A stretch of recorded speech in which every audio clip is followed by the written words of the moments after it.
चंद्रमा को दाग लग गया था दोस्तों, क्योंकि वो 6 अलग अलग बीमार में पड़ गए थे। मुझे दाग लग गया है, 6 रोग हो गया है, कृपा कीजिए। और उन बीमारियों से छुटकारा पाने के लिए वो हर दिन 1 करोड़ शिवलिंग बनाया करता था और उन बनाया हुआ शिवलिंग की पूजा भी किया करता था। वो चंद्रमा ने 1 करोड़ रोज, क्या बोल रही हूँ मैं, रोज प्रतिदिन 1 करोड़ शिवलिंग बना करके पूजा की।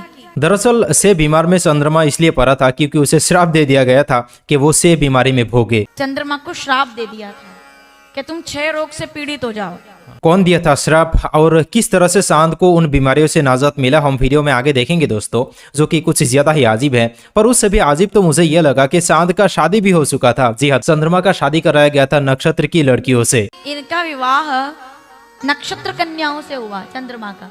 ये सब बात करने के बावजूद भी दोस्तों मुझे ताज्जुब होता है कि ये लोग आखिर अपने धर्म को साइंटिफिक बताते कैसे हैं। ऊपर से इस्लाम को अनसाइंटिफिक साबित करने के लिए चांद की जो 2 टुकड़े का मोजेजा है उसे टारगेट बना लेते हैं। तो दोस्तों मैं उन महोदयों से कहना चाहूंगा कि आज जिन बातों को हम इस वीडियो में आगे सुनने जा रहे हैं, अगर ये सब बातें होने के बावजूद भी हिंदुइज्म साइंटिफिक हो सकता है, तब तो चांद का बस 2 टुकड़ा हो जाना, जो कि एक मोजेजा था, एक आम बात हो जाएगी। उसके अलावा भी हम चांद के 2 टुकड़े होने का साइंटिफिक प्रूफ इस वीडियो में आगे देखने जा रहे हैं। अब हम साइंटिफिक प्रूफ की तरफ आते हैं। पॉइंट नंबर 4 कि चांद के ऊपर जो रिलेज मिले हैं, जो ये साबित कर देगा कि हमारे नबी ने चांद को जो 2 टुकड़े किए थे अल्लाह के मदद से, वो बिल्कुल सही था। और 1 या 2 नहीं बल्कि कई सबूत को हम आगे देखेंगे। चांद के ऊपर लोबेट स्कार्प्स मिले। लोबेट स्कार्प्स क्या है?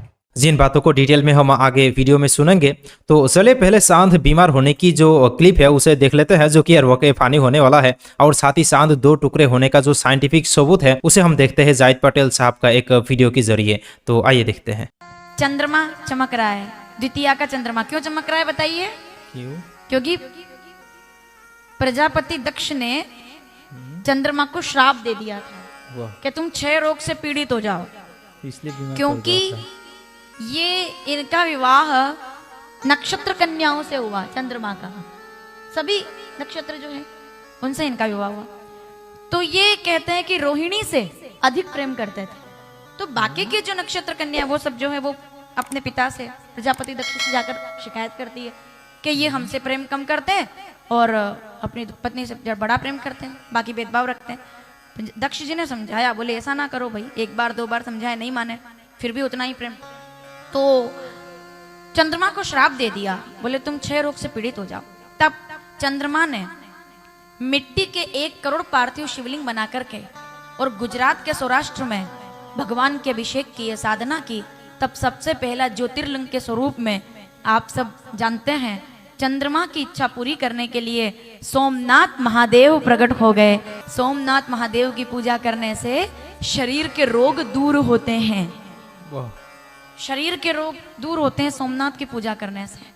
मतलब 1 करोड़ या तो पार्थिव शिवलिंग बना लो, बना सकते हैं? 1 करोड़ पार्थिव शिवलिंग बना लो तो शरीर के रोग दूर हो जाते हैं। अब थोड़ा सरल कर दूं क्या कलयुग के हिसाब से?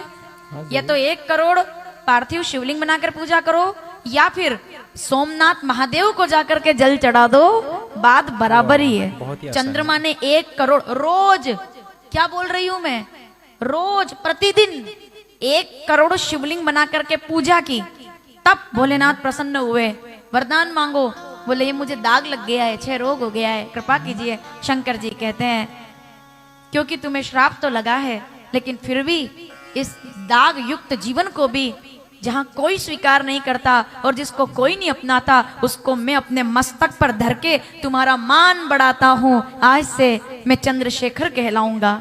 अब हम साइंटिफिक प्रूफ की तरफ आते हैं। पॉइंट नंबर 4 कि चांद के ऊपर जो रिलेज मिले हैं, ऐसी दरारें जो मिली है, जैसे मिसाल के तौर पर आप ये देख सकते हैं, ये नासा की वेबसाइट से रीमा एरिडियस जो 300 किलोमीटर लंबी दरार है, इस तरह की ये दरार क्या चीज इंडिकेट कर रही है? ये दरार और वैलिस एल्पिस जो तकरीबन 166 किलोमीटर बड़ी है, ये दरार भी एक हो सकती है निशानी जो उस चीज की तरफ इशारा कर रही है। जैसे मिसाल के तौर पे हवाई के अंदर जो लावा चैनल्स है जो एक चीज की तरफ इशारा कर रहे हैं, ये इस तरह की दरारें जो एक तरह से फॉर्म हो रही है, क्या ये चांद के 2 टुकड़े होने के बाद मिलने की वजह से बनी थी? हो सकता है ये उसके प्रूफ्स में से प्रूफ हो। लेकिन मैं इस बात से एक बात वाजे कर देता हूं कि कुछ लोग जो सोशल मीडिया में क्लेम करते हैं कि नासा ने साबित कर दिया है कि चांद के 2 टुकड़े हुए थे, तो नासा ने ऐसा कुछ साबित नहीं किया है, जो नासा ने खुद भी डिनाई किया है कि उसने ऐसा कुछ साबित नहीं किया है। नासा ने सिर्फ इतना रिपोर्ट किया है कि चांद पर इस तरह की रिलेज, दरारें मिली है। वो क्या साबित कर रही है वो आगे जाकर हम देखेंगे, अभी तो वो अननोन है कि इसकी वजह क्या थी। आइए पॉइंट नंबर 5 की तरफ आते हैं। चांद के ऊपर लोबेट स्कार्प्स मिले। लोबेट स्कार्प्स क्या है? मीलों के मील इस तरह से जमीन उठी हुई पूरी लाइन से, स्पेस में से देखा जाए तो इस तरह से दिखाई देता है। और इस चीज के बारे में साइंटिस्ट डिस्कस कर रहे हैं कि आखिर में इसकी वजह क्या है। हो सकता है इसकी वजह यह हो कि चांद के 2 टुकड़े होकर जब मिले हैं तो इस तरह से उसकी एक निशानी यहां आज भी देखने वालों के लिए बाकी है। पॉइंट नंबर 6, चांद के 2 साइड्स है और 2 साइड्स दोनों के दोनों बिल्कुल अलग है। जो साइड का रुख हमारी तरफ होता है वो एक ही साइड होती है, यानी आप जब भी चांद को देख रहे हो आप चांद की एक ही साइड देख रहे हो, और एक साइड है जो उसके पीछे है जिसको हम कभी नहीं देखते हैं।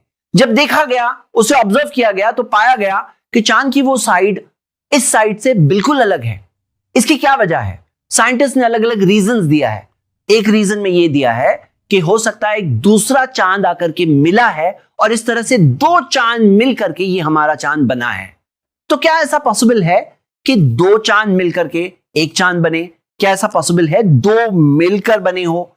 तो ये चीज के अंदर हम एक मिसाल देखते हैं सैटर्न का, जो 3rd बिगेस्ट चांद है। सैटर्न के कई चांद है, उसमें से जो 3rd बिगेस्ट है लैपिटस। तो लैपिटस को जब ऑब्जर्व किया गया, और आप देख रहे हो ये फोटोज, ये कोई फोटोशॉप नहीं है, ये खुद नासा की वेबसाइट का लिंक है, आप जाके खुद देख सकते हैं। तो ये सैटर्न के चांद के अंदर जो पूरी दरार है, इसकी वजह क्या है?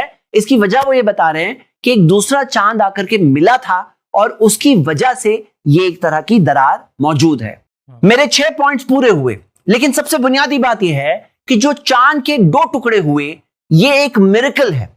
और मिरेकल कहते किसे हैं? एक ऐसी चीज जो नॉर्मली नहीं होती है। अगर आप इस बात को समझ सकते हो कि कायनात को, इस बड़ी यूनिवर्स को बनाने वाला क्रिएटर है, जिसने जमीन को बनाया, इस आसमान को बनाया, हमें बनाया, हमारे बॉडी के अंदर एक एक सिस्टम को बनाया। हमारी बॉडी की छोटी सी सेल होती है, हर लिविंग क्रीचर की जो सेल होती है उसके अंदर एक तरह की सिटी जितना सिस्टम होता है। हमारे डीएनए के अंदर मिलियंस ऑफ कैरेक्टर्स होते हैं, इंटेलिजेंट इंफॉर्मेशन होती है। अगर आप इस चीज को मानते हैं कि बनाने वाला क्रिएटर है, जो समझने के लिए इतने सारे प्रूफ्स है, तो यह बात समझना मुश्किल नहीं है कि वो क्रिएटर अपने बंदों को निशानी, कयामत के आने की निशानी के तौर पर एक ऐसी निशानी, एक साइन भेजे।